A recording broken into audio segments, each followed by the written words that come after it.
Hello and good morning to all of you and welcome to your own channel RS Tutorial. So today I am going to explain you Gauss elimination method. बच्चे जो आपका Gauss elimination method है वो solution of equation का सब topic है. ठीक है, तो मैं पहले बता देती हूँ कि हमारा मेन टॉपिक क्या है, सॉल्यूशन ऑफ इक्वेशंस. ठीक है, और इसमें पार्टीशंस है दो. See these are two partitions here. ठीक है, एक आपका होता है सॉल्यूशंस ऑफ इक्वेशंस में डायरेक्ट मेथड और एक होता है इटरेटिव मेथड. डायरेक्ट मेथड के अंदर तीन मेथड आती हैं, Gauss elimination, Gauss Jordan and ill condition. ठीक है, और हमारे इटरेटिव मेथड्स में आती हैं जैकोबी, गॉस सीडल. ठीक है, दीज टू मेथड्स. मैंने आपको जैकोबी ऑलरेडी एक्सप्लेन कर चुकी हूं मैं, इटरेटिव मेथड का एक मेथड. ठीक है, अब मैं डायरेक्ट मेथड का first method Gauss elimination method में आपको बता देती हूँ कि क्या होती है, और नेक्स्ट वीडियो में मैं आपको गॉस जॉर्डन मेथड भी एक्सप्लेन कर दूंगी. Okay, so let's start with the rules, then we will solve question. Okay, so let's start. See बच्चे फटाफट आप रूल देख लीजिए. देखिए रूल्स में ज्यादा आपको उलझना नहीं है ना. क्वेश्चन से जो कंसेप्ट क्लियर होता है वो रूल पढ़ने से नहीं होता है. ठीक है, तो रूल पढ़ना है हमें, इसलिए हम पढ़ ले रहे हैं, बट आपको क्वेश्चन से ही मेथड ये क्लियर होगी. ठीक है, रूल्स थोड़े से हमको कंफ्यूज कर देते हैं, बट हमारा क्वेश्चन अगर हमसे एक भी बन गया तो सारे क्वेश्चन बन जाएंगे. ठीक है, देखिए ज्यादा दिमाग नहीं चलाना है, सिर्फ फर्स्ट स्टेप में इतना है कि आपको x1 को एलिमिनेट करना है. आपको किसको एलिमिनेट करना है? Elimination of x1. ठीक है, किससे एलिमिनेट करना है? फर्स्ट इक्वेशन को छोड़कर सेकेंड, थर्ड, फोर्थ जितनी भी आपको इक्वेशन आपके क्वेश्चन में दी है उसमें आपको x को एलिमिनेट करना है. That's it. Okay, and second step पे क्या करना है? आपको जो भी आपकी न्यू इक्वेशंस आई हैं उसमें से आपको किसको एलिमिनेट करना है? सेकेंड स्टेप पे आपको x2 को एलिमिनेट करना है. That's it. ये जो पूरा लिखा हुआ है उसको मैं सिर्फ क्वेश्चन से समझाऊंगी. ठीक है, फर्स्ट में एलिमिनेट x1 एंड सेकेंड में एलिमिनेट x2. ठीक है, एक और इसमें मेन चीज है, सी दिस रिमार्क हियर, आप पढ़ लीजिएगा. मैं आपको बता देती हूँ क्या है. जो भी हम सॉल्यूशन करेंगे उसमें बहुत सारी न्यू इक्वेशंस हमको मिलेंगी. ठीक है, तो वो इक्वेशंस जो हमें मिल रही हैं वो क्या सही है, वो हमको जानने के लिए हम चेकसम मेथड का यूज करते हैं. ठीक है, करेक्ट है कि नहीं, तो ये मैं आपको क्वेश्चन में बता दूंगी कहाँ लगा है ये. ठीक है, let's start question. See this is a question, these three questions आपको गॉस एलिमिनेशन मेथड से सॉल्व करनी है. सी हियर जो भी था मैंने उसको रिप्रेजेंट कर दिया है. That's it. ठीक है, यहाँ चेकसम क्यों लिखा है मैंने अभी आपको बताया था. किस पे बताया था? हमारे रिमार्क पे बताया था कि हम चेकसम मेथड भी बोलते हैं इसको. क्यों? क्योंकि हम जो हमें न्यू इक्वेशंस मिलेगी वो सही है कि नहीं वो कैसे पता करेंगे हम. यहाँ चेकसम की वैल्यूज कैसे आई? ये जो दिया हुआ इक्वेशन है वो कैसे आया? ये जो इक्वेशन है वही है, बट ये चेकसम कैसे आया?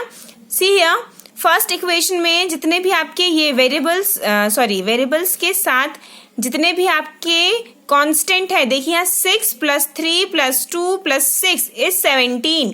6 + 4 + 3 + 0 इज 13. वैसे ही नेक्स्ट है. आया समझ में? चेकसम क्या है? जो इक्वेशंस में जितने भी वैल्यूज है उसको प्लस किया है. That's it. ठीक है, this is your checksum. See here हमको क्या करना है? सबसे पहले x1 को एलिमिनेट करना है. किससे एलिमिनेट करना है? इक्वेशन फर्स्ट को छोड़कर सेकंड और थर्ड से x1 को एलिमिनेट करना है. ठीक है, तो हम क्या करेंगे? सी हियर सेकेंड इक्वेशन को माइनस करेंगे फर्स्ट इक्वेशन से एंड थर्ड इक्वेशन को माइनस करेंगे फर्स्ट इक्वेशन से. ठीक है, सेकेंड -1 एंड थर्ड -1. ओके, सी यहाँ पर लिखा हुआ है. अब मैंने 6/6 एंड 20/6 क्यों लिखा है?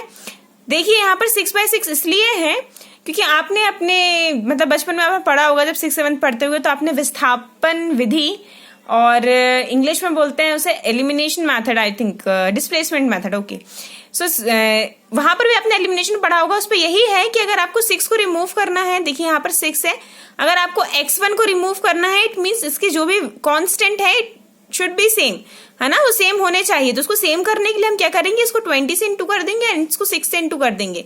ठीक है, जब इसको 20 से इंटू करेंगे तो जो आएगा हम यहाँ लिखेंगे, और इसको 6 से इंटू करेंगे तो जो आएगा वो यहाँ लिखेंगे. तो ये वैल्यूज सेम हो जाएंगी, देन ये कट जाएगा, इसलिए इससे क्या हो जाएगा? x1 एलिमिनेट हो जाएगा. सिमिलर चीज यहाँ पर करी गई है.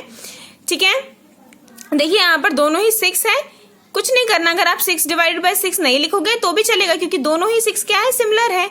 और यहाँ 6/6 का मतलब ही क्या है? 1, क्योंकि 6 से 6 तो कट गया ना, 1 है.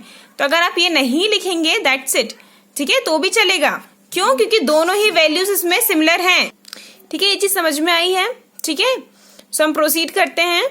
इसलिए मैंने 20/6 लिखा। क्यों? क्योंकि 20 का 6 में इंटू करो, चाहे 6 का 20 में इंटू करो, वही है। अगर आपको ये कंफ्यूजिंग लग रहा है तो जो मैं बोल रही हूँ आप वो भी कर सकते हैं, जो मैं कह रही हूँ आप वो भी कर सकते हैं।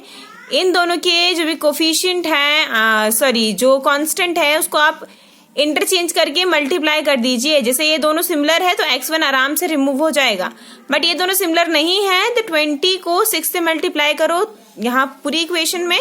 ठीक है, और इसको इससे मल्टीप्लाई करो। चलो मैं आपको बता देती हूँ। सी देखिए मैंने क्या किया है, इस फर्स्ट वाली इक्वेशन में है ना सेकंड माइनस फर्स्ट, तो मेरी सेकंड इक्वेशन देन माइनस और हमारी फर्स्ट इक्वेशन। और आपको पता है बहुत अच्छे से माइनस का जो इफेक्ट है वो सारी ही वेरिएबल्स पे पड़ता है। ठीक है, तो पूरी ही वेरिएबल क्या है यहाँ पर, सारी ही वैल्यूज प्लस में है और माइनस लगेगा सामने तो सब में माइनस हो जाएगा। ठीक है, इसलिए सब माइनस हो गया।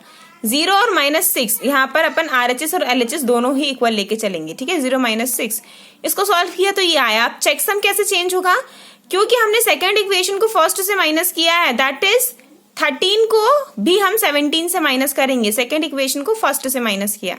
ठीक है, 13 - 17 इज -4। और देखिए चेकसम क्या बताता है कि हमारी इक्वेशन सही आई है कि नहीं, क्योंकि इसका जो भी सम है it should be same here. ठीक है, देखिए आप यहाँ पर 1 + 1 इज 2 और -6 इज -4। ठीक है, -6 में अगर हम एक जोड़ेंगे तो -5 होगा और एक और जोड़ेंगे तो -4 होगा। ठीक है, समझ में आया ना? ये these are 2 and this is 6। ठीक है, तो ये माइनस में है और ये प्लस में है तो ये माइनस ही होगा। इससे आया समझ में? तो 4 आया और यहाँ पर भी सॉल्व करने पे 4 आया। इट मीन्स ये क्या है, बैलेंस्ड है। ठीक है, सी हियर देखिए थर्ड इक्वेशन मैंने वैसे ही लिख दी है, माइनस किया है, 20/6 वैसे ही लिखा है और मेरी फर्स्ट इक्वेशन मैंने यहाँ लिख दी है। ठीक है, 20/6 क्यों लिया था समझ में आ गया ना?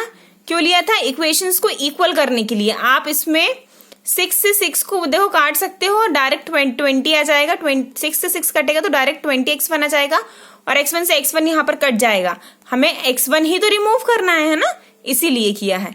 ठीक है, अगर आपको इसमें प्रॉब्लम हो रही है तो डायरेक्ट आप कीजिए 20, यहाँ पर देखिए, यहाँ पर ये डायरेक्ट आप क्या कीजिए, 20 को मल्टीप्लाई कर दीजिए 6 से और 6 को मल्टीप्लाई कर दीजिए 20 से। ठीक है, तो भी सही है। ठीक है, पर कैलकुलेशन थोड़ा सा लेंदी हो जाएगा, दैट्स वाई ये प्रेफर करना ज्यादा इजी है। ठीक है, सो सी ये किया है मैंने, RHS में भी सेम किया है, LHS में भी सेम किया है एंड सॉल्व्ड इट। बच्चे वीडियो को पॉज कीजिए और आप खुद कैलकुलेशन कर लीजिएगा। मैंने पूरा कैलकुलेशन कर दिया है, काटना पीटना जो भी था, डिवाइड करना था, सब कुछ कर दिया है।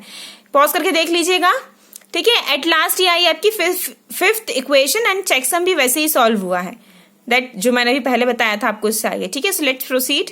सी now we get two new equations. This is your equation 4th and this is your equation 5। ठीक है, तो 4 और 5 इक्वेशन, 2 इक्वेशन मिल गई।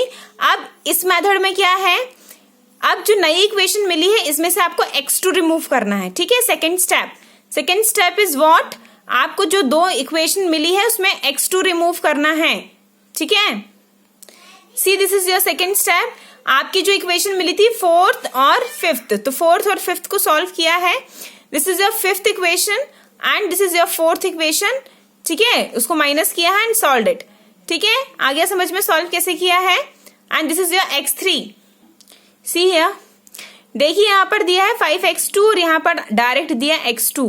तो देखिए दोनों के ही, ये तो यहाँ पर जब ये दोनों को घटाना है तो दोनों की वैल्यूज इक्वल होनी चाहिए, बट यहाँ पर वैल्यू 1 है और यहाँ पर वैल्यू 5 है, तो ये तो कट नहीं सकता ना।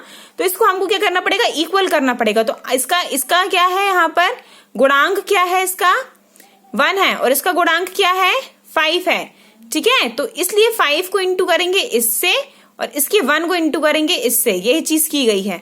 ठीक है, 5th इक्वेशन में तो कुछ चेंजेस नहीं करने हैं। 5th इक्वेशन में 1 का इंटू होगा तो 1 ही होगा, बट 4th इक्वेशन में हमको किसका इंटू करना पड़ेगा, 5 का इंटू करना पड़ेगा, तब ये 5x2 होगा। ठीक है, बोला ना 5th में कुछ चेंजेस नहीं होंगे, 4th इक्वेशन में 5 को वो करना पड़ेगा मल्टीप्लाई। ठीक है, सॉल्व किया है।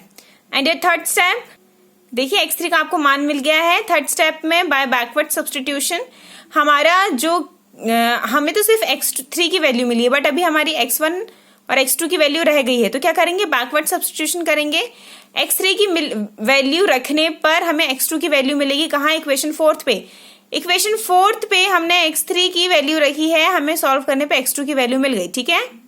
और जब हमें x2 और x3 पता है तो हम x1 की वैल्यू तो वैसे ही फाइंड कर सकते हैं। तो हमने फ्रॉम इक्वेशन फर्स्ट पे हमने x3 और x2 की वैल्यू पुट डाउन की है एंड वी गेट x1, ठीक है। यहाँ पर इक्वेशन फर्स्ट ही क्यों लिया, अगर आप इक्वेशन फर्स्ट नहीं लेंगे आप कोई सी भी इक्वेशन में रख सकते हैं जिसमें x1 टर्म हो, ओके, ठीक है। कोई सी भी इक्वेशन में रख सकते हैं, थर्ड फोर्थ में भी रख सकते हैं आप, ठीक है। फर्स्ट में, सेकंड में, थर्ड में, फोर्थ में, किसी में भी रख सकते हैं जिसमें x1 हो, ठीक है।